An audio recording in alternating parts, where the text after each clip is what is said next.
Beautiful day today, Chase. Man, it's good out here. Man, so good. Just been dreaming about this all winter. I know, it took too long this year. Holy crap. How are you doing? I'm doing good today, man. Been struggling a little bit with that seasonal depression kind of stuff, but just yesterday it started to kind of take a turn and I'm feeling so much better today. I'm doing really good. Cool. Yeah. That's, I didn't know you were dealing with that. Like, you know how you can pick up on like little things? It's like, I don't know, maybe we're just having a weird day. Yeah. We see each other, I think, at enough of a frequency where you can kind of see some of that. And I'm sure you see it in me all the time where you're like, man, he's... Ugh. I actually kind of felt like I was seeing that in you over the last week or two as well. Yeah, I think you're nailing it. So I was going to actually ask you if there was something wrong. We don't need to do that on this session, but, you know. Well, while we're here, well, that brings me to the topic that I'm curious to talk to you about anyway, which is, where do you draw the line with vulnerability? Because this is something we talk about all the time, right? Is vulnerability is a big, important part of a healthy recovery, healthy relationships, really establishing strong connections and bonds with each other, kind of even stepping into your own identity a little bit, right? Yes. And there's a way to do it wrong, like go way too far, probably. Yes. Yeah, that's a great topic today to think about with vulnerability, because I think we think linearly in terms of good or bad with all of these principles that we talk about. Vulnerability is all good, or it sucks, it's all bad, right? And what we teach over and over again is vulnerability is the key to your wholehearted living, right? Like it's really the key essence of a wholehearted life, and it still needs to be done with proper boundaries. Yeah. Right? And I like something that like Brene Brown said when she's talking about vulnerability, and she said that not everybody has earned the right to your story. And so I think all of us are a little bit different. You know, you and I both have our vulnerable stories out on the internet right now. Like anyone can go watch our vulnerable stories, and I think both of us are comfortable with that. And not everybody who's going to watch that has maybe earned the right to that story. And we might get some people who want to troll us or hate us or something else as a result. And that could cause us pain and suffering in the long run by having overextended ourselves and been too vulnerable, so to speak, to certain people. Right? To the public. To the public, right? Now, you and I don't care that much about that. And I think we've kind of made peace with the fact that that might happen. And we feel like the greater good is going to be served according to what kind of lives we want to live and the message we want to share and what we think God wants us to do. We're willing to take that risk. But sometimes there are people in our lives that aren't going to be helpful to us if we share the vulnerability with them. Right? Yeah. You know, if I struggle with, you know, some type of a problem that makes me feel small or weak or not good enough, you know, namely, you know, we deal with addictions or trauma or something from the past, and I want to go share that with, let's say, like a family member, a brother or sister or my parents or something, and I go and I want to share that with them, but I know that what I get back in return is going to be judgment, or is going to be ignorance or misunderstanding, or is going to be somebody who like actually reinforces the shame of what I've been feeling. That's probably not the right place to be vulnerable. If that makes sense. That does make sense. So this is coming right on the heels of just this morning publishing a video of my wife, right? Which is beautiful. Her vulnerable story. Mm-hmm. And when I was editing the video, I'm having a certain experience because it's my relationship with her, right? Yeah. And I'm feeling a stronger connection. I'm feeling more compassion and love for her. I hear the sorrow in her story. I hear the triumph. I hear the decision of character that she's engaging in, and it makes me feel more love for her, right? But that's not going to be the same for everybody across the board. And when I was finishing, exporting, you know, getting the video uploaded and scheduled to publish, all of these kind of little steps in the process, you have this moment in your head where you're like, do I really want to do this? Yeah, is this, and it almost was harder doing this for her than it was doing it for myself. You felt vulnerable for her. Yes, exactly. Yeah. And because I care about her, and I, somebody trolling me is different than somebody trolling her, right? And not even trolls necessarily, but I like your example just now of essentially a little bit of familial backlash. Yeah. Like that's partly a real my concern. possibility. And maybe even a likelihood. Yeah. Right. With some of what we know about her family dynamic, and so there's some of that is kind of getting to me right now, or at least it's present on my mind of like, what's going to happen? That's the vulnerable part that you're feeling right now. You're like, you're feeling vulnerability for her because there's a likelihood that there could be some you called it backlash, but tension or stress that's likely to come as a result of sharing. Right. She's had to make the choice of going, I know that this risk is here and I'm still willing to take the risk for the possible benefits that might come from it. But there's maybe a possibility that those things, that she is going to have to wade through some of that challenge and struggle and tension, which isn't necessarily a bad thing, but it could be very uncomfortable. Yes. Yeah. I like that you keep coming back to it's not good or bad. It's either discomfort or the other day you were describing something as being effective or not effective for your goals. Yeah. And I think that's maybe a key component to this is shifting your mindset a little bit to kind of embracing the discomfort of it up to the right point. So I think I'm curious a little bit, what are some stories or situations that, like, where do you draw the line, even in the level of detail you share within a story, right? So maybe for me to say, like, hey, I've been in recovery from a sexual addiction is one thing, but then how, for somebody to know that, how much further are you willing to go in what level of detail before you're like, too much, Yeah. Because even in the video that I did, there's plenty of things that I was really delicate about. And you didn't sharing. share a lot of details. Same with me. I mean, you can watch either one of our vulnerable stories online, and I would say that even that vulnerable story is probably, if we had vulnerability from 0 to 10, I would say that my vulnerable story is somewhere mid-grade. Yeah, same, likewise. There's plenty of other details in the story that weren't shared in that video, because for that setting and that broad of a reach that we're trying to have to help people, those details would maybe be more of a distraction, or they wouldn't be pertinent for the goal there. Whereas if I'm sitting in a session with a client that I've been working with for a long time and we have a deep relationship of trust, and I feel like some of the details are going to be specifically helpful to them, I might choose to share. So for me, like, deciding how far to go, and I don't think I'm the best measuring stick of this because I think I probably overdo it sometimes. But I ask myself some questions. I've been accused of oversharing plenty of times in my life, Chase. So. I maybe have been one of the accusers. I don't know. But, yeah. So I know my wife has. Yeah. So. Yeah. So for me, there's some things that I kind of like, some guidelines that I try to use. One is the setting that I'm going to share this level of detail in, or this amount of vulnerability in, does it have a good possibility of helping the other person? And even if it's a risk to me that I might get judged, or I might, something might go wrong, if it feels like it might be really beneficial for the other, I often will take the risk and I'll share.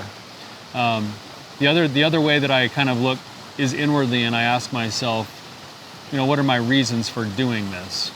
If I'm doing it because it's like this shameful, compelled thing to do, then I don't really want to do that. But if I'm doing it and I'm like, this is going to be a possible real connector for me in my relationship with somebody, and I feel like this person has gotten to a level where I can trust them to hold my stuff, and I know that they can, like, show empathy and understanding, and that there'll be a safe landing spot to be able to hold this without too much judgment, then it's worth taking that risk, because the payoff is potentially so high, because that's where real connection is formed. Like the birthplace of connection, and I believe really the birthplace of like a wholehearted, vibrant life is the practice of vulnerability.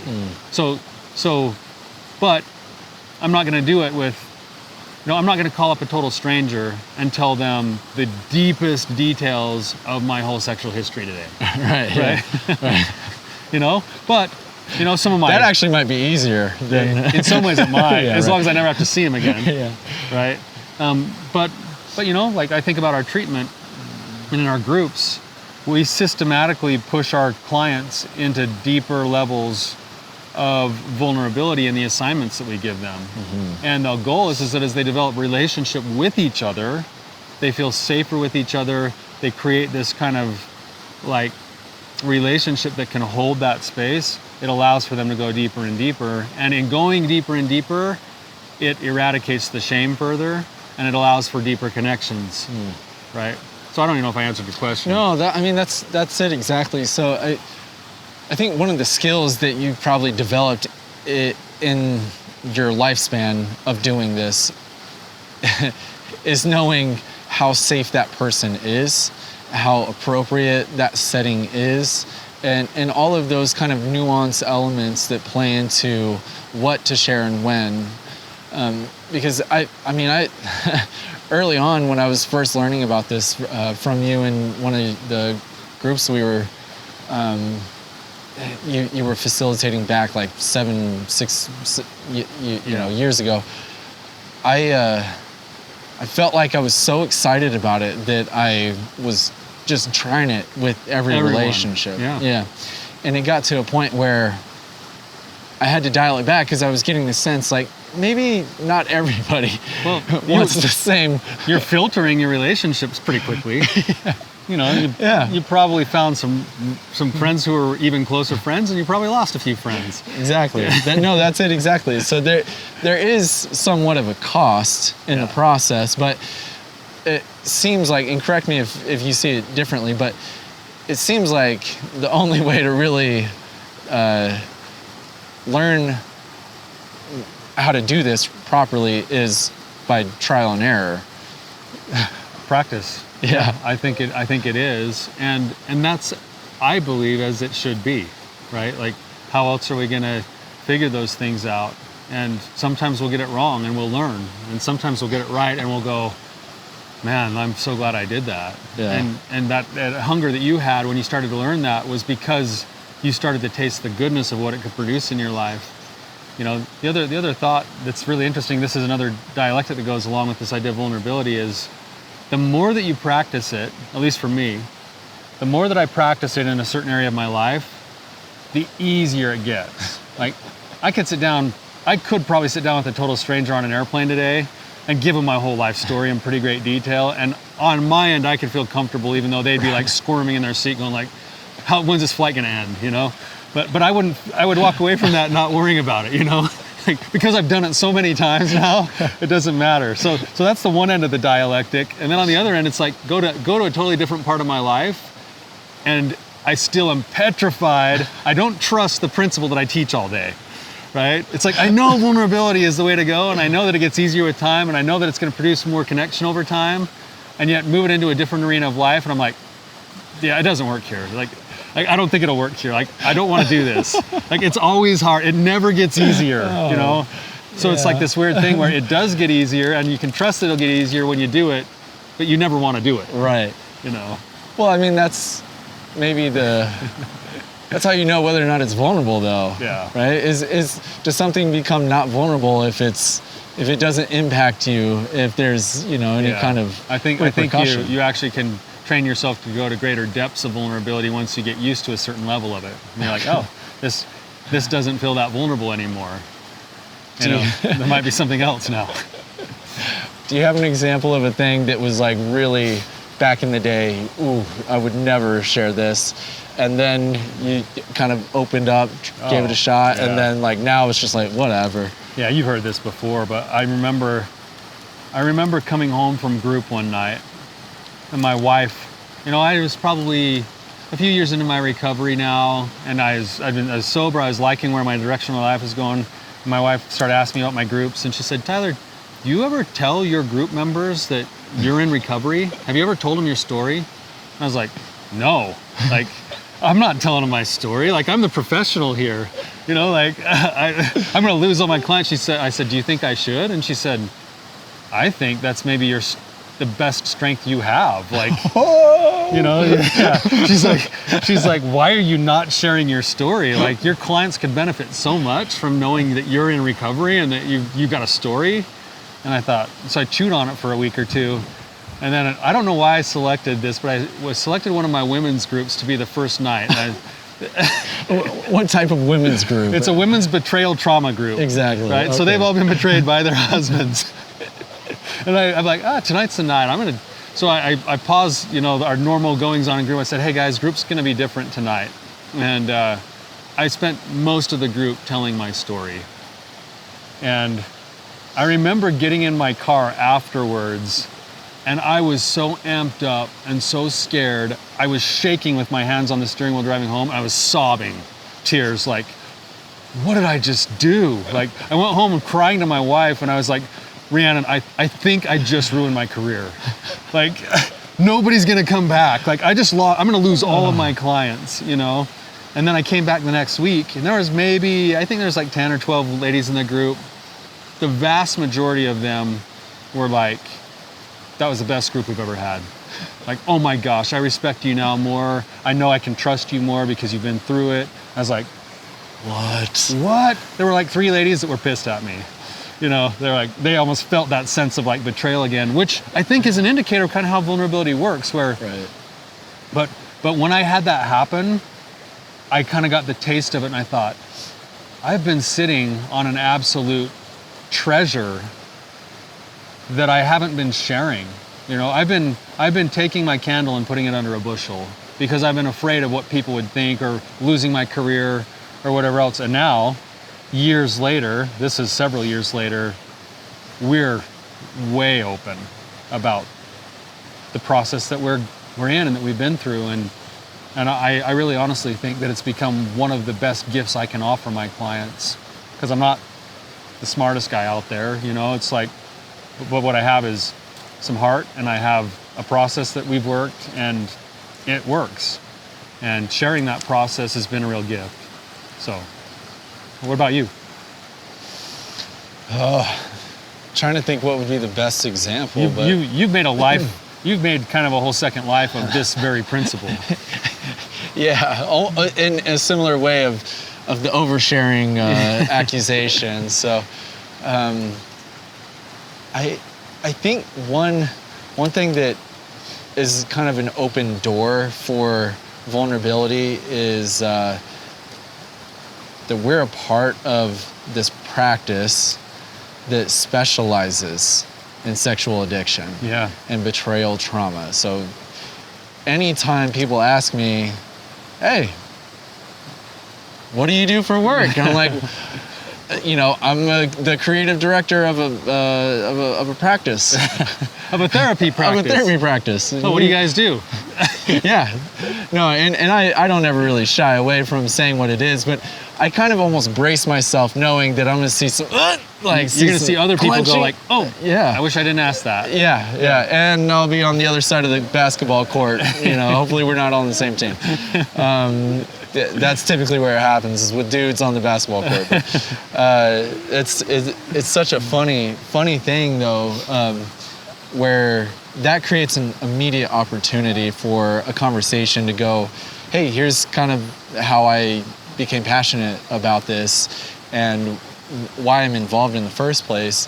So I would say that's maybe the primary place. And to me, that's the easiest thing to talk about now. It's like what you're saying, you kind of build up this almost like a muscle for it. And I keep thinking there's these other areas of my life that I'm trying to get to that healthier place, yeah, and figure out what that is. And one of them is just in my relationships with people. So I mean, this has been the theme, you know, in a lot of ways for our conversations, is how do I have vulnerable conversations with people that don't destroy the relationship, but help it grow to its capacity. Yeah. Right? Yeah.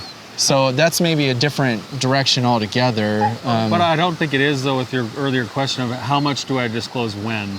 Yeah. You know, sometimes if you over disclose, you shut down what could potentially grow into a way to connect with or help somebody if you don't overshare, right? Yes, and right. And I think what you said is practicing that is a way to, you have to practice it to learn, you know?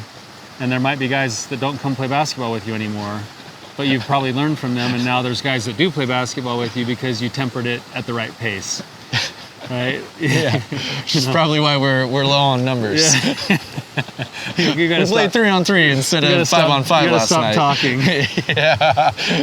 Chase is killing our groove. Yeah, no doubt. Yeah. Why can't I just be an engineer like everybody else? Yeah. Speaking of vulnerability, here we are trying to have decent sound quality, and we got my dog making havoc in the background. Yeah. So that's River, you guys. River. Looking for somebody to play with. But yeah, it's a great topic today, Chase. That was a good topic. I've been thinking about something I wanted to add to each of our episodes, and I don't know. I gotta build up the routine. Is a joke. So not that this is gonna be that they're all gonna be good jokes. They're probably mostly gonna suck, but and I know you've heard this one before, so please don't steal the punchline. But what's the difference between a dirty bus stop and a lobster with breast implants? I don't know. One's a busty crustacean, the other's a crusty bus station. All right. So there you go. So you're gonna tell a joke every episode. Yeah, and now? then have likely no relevance to the. That in and of itself is its own form of vulnerability, because you just subject yourself to all sorts of judgment. So let us know in the comments what you think. All right. About that joke. All right. Thanks, Chase. Yeah.